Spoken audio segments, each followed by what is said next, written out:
Hello everyone. Now you will hear a brief retelling of the movie Cool Runnings. The film is based on real events. Jamaica, 1987. Athlete Derice Bannock runs through the entire city, greeted by the locals. He plans to compete in the 100-meter dash at the 1988 Summer Olympics. He is now there to support his friend Sanka and his team of young pushcart racers. The pushcart competition begins. Sanka pushes his homemade cart down a slope. As the boy speeds it up, unfortunately, the race against other competitors ends in a crash for the duo, demolishing a frail kiosk. Derice tells his girlfriend how important it is for him to get to the Olympics.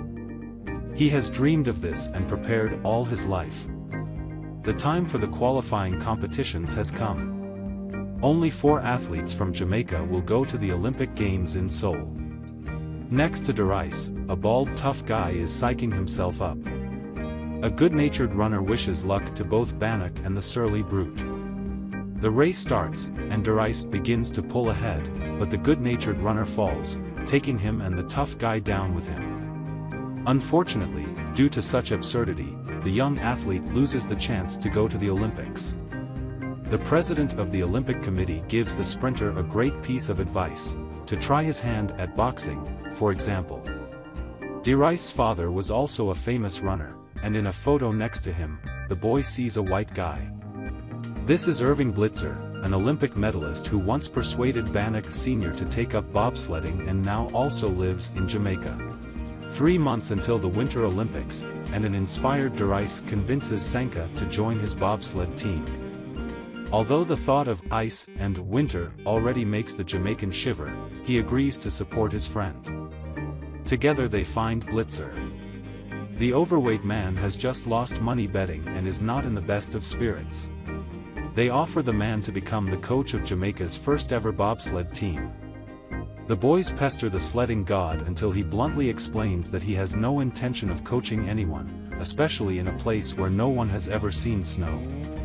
But that same photo helps to persuade Irving. He believes that sprinters make better bobsledders, and Derice runs the 100 meters a tenth of a second faster than his father. Now 2 more team members need to be selected from the young athletes. Using an old documentary, Blitzer explains the basics of this exotic sport to the gathered crowd. But the video turns out to be a compilation of terrible crashes, one of which even ended in the death of an athlete. When the lights came on, the audience was already gone. However, the demonstration does not deter a bald, embittered runner named Yul Brenner. He's ready to become a bobsledder, just to get away from the hated island.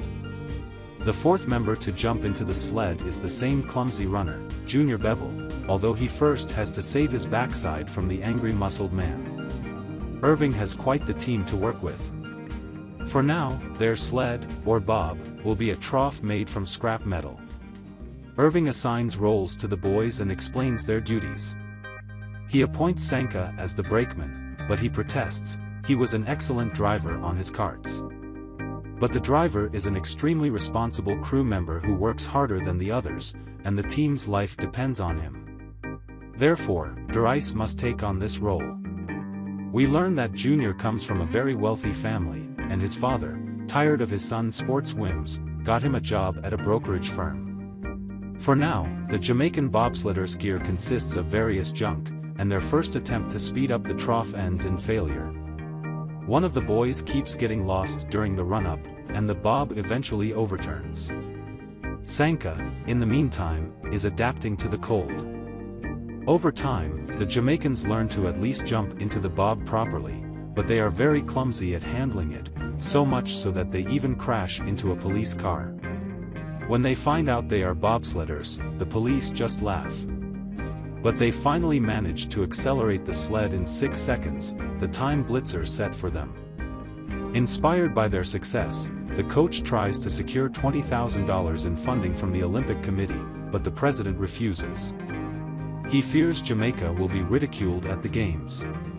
So each team member scrapes together money as they can. Sanka sings on the street, Derice amuses various sponsors with his proposal, and Yul earns $1 for each arm wrestling victory. Together, they manage to collect only $200. The rest of the sum is dumped out of a bag by Junior, who sold his car for the common cause.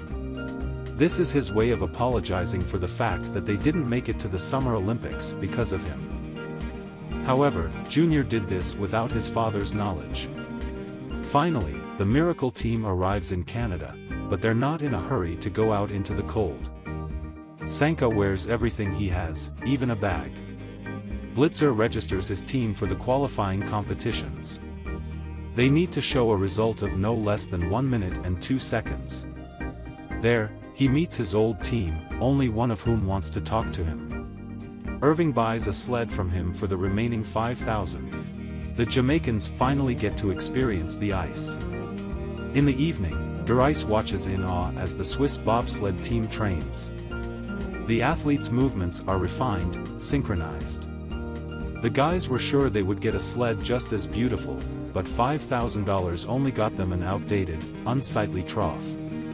At training, seeing the ancient contraption, the other athletes were stunned and even stopped their preparations. Enduring mockery from the world's best driver, Derice listens to the coach's final instructions. Sanka barely fits his helmet over his dreadlocks.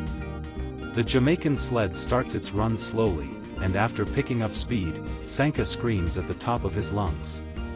Unfortunately, their first ever run ends before the finish line.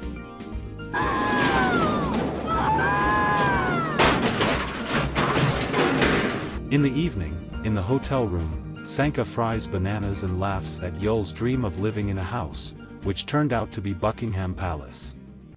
The burly man is supported by Junior, who admires his determination.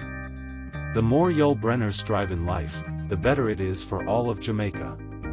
The next day, the Jamaicans prepare for their first real run, but alas, the sled goes off without them. These amusing scenes end up in the newspapers and catch the eye of Junior's father. During the preparation of the sled, one of the former bobsledders sits next to Derice and tells him that in 1972, their coach Irving was caught cheating. He had added weight to the sled to increase its speed and was stripped of his 2 gold medals for it. Junior receives a telegram from his father demanding him to return home immediately, but for now, he heads to the local country club. While Sanka learns an exotic dance, it's time for Yul to comfort his friend. Meanwhile, the driver from East Germany decides to mock the Jamaicans again. Dragging his timid friend into the bathroom, Yul begins to mentally toughen him up so he won't let others treat him badly. Returning to the bar, they start a fight with the Germans, joyfully joined by Sanka. In the room, the trio is scolded by the team leader, and Irving manages to bail them out at the establishment. But the Jamaicans shouldn't be too happy, everyone here hates them. Therefore, they need to be quieter and more discreet. They reinforce their physical training with theory. Over time, they begin to feel much more confident on the track. As a reward, Blitzer presents them with their Olympic costumes. It turns out that one of the judges at the qualification is replaced by Irving's nemesis, and he announces that to qualify, they now need to complete the course in exactly 1 minute. Copying the Swiss, the athletes count ein, zwei, drei and start. The high speed becomes familiar to them, and none of the team members make a mistake. After the finish, all eyes are on the scoreboard, which shows 59.46. The joyful Jamaicans paint their sled in the colors of their flag and decide on its name. Tallulah is suggested by Junior, and everyone laughs, thinking it sounds like the name of a cheap. But it turns out to be his mother's name. In the end, Derice names the bob Cool Runnings. At that moment, the Jamaicans receive notification of their disqualification. Irving bursts into the Olympic Committee's office right in the middle of a meeting. They explain their decision by stating that the Jamaican team has never participated in any international competitions before, and this condition just came into effect this year. Irving suspects that the officials are retaliating against him for his misdeed 16 years ago. He manages to convince the committee not to punish his boys for it. Back in Jamaica, the people watch their team at the opening of the Olympic Games in Calgary. Exactly 20 years ago, Derice's father won a gold medal at the Summer Olympics. Instead of a speech, Irving offers a humorous prayer to get gold medals. At that moment, Junior's father enters the room, wanting to pull his son out of the team and take him home right now. But, remembering Yoel's advice, he finally says no to his father and stays in Canada. The first of 3 competition days arrives. First, the favorites, the Swiss, then the Americans and Germans. The Jamaican boys keep score with chalk on a board. Unlike the commentators, the Islanders do not consider their team outsiders. The Jamaican team prepares for their first run. Derice, following the Swiss example, hits everyone on their helmets. The boys have a great responsibility, as this is the first time in history that the Jamaican team is participating in the Winter Olympics. Unfortunately, the team struggles to jump into the sled immediately. The sled constantly hits the track barriers. With difficulty, they reach the finish line in 58 seconds. The coach tells the athletes that they are too tense and rigid, so they need to try to relax. Sanka raises the issue of national identity and suggests not to copy the Swiss, but to be Jamaicans. So, the next day the boys act like true Rastafarians, having fun and singing songs. The Jamaicans are much more focused today, and at the start, they even managed to outpace the Swiss. Commentators also note a dramatic change in their skills. This time their result is 56.5 seconds, and now they are in 8th place. In the evening, Derice asks the coach why he cheated. Blitzer responds that he just had to win. He was always a winner and achieved victory at any cost. The last day of the competition arrives. Junior's father, along with other fans, even joins in to support the team.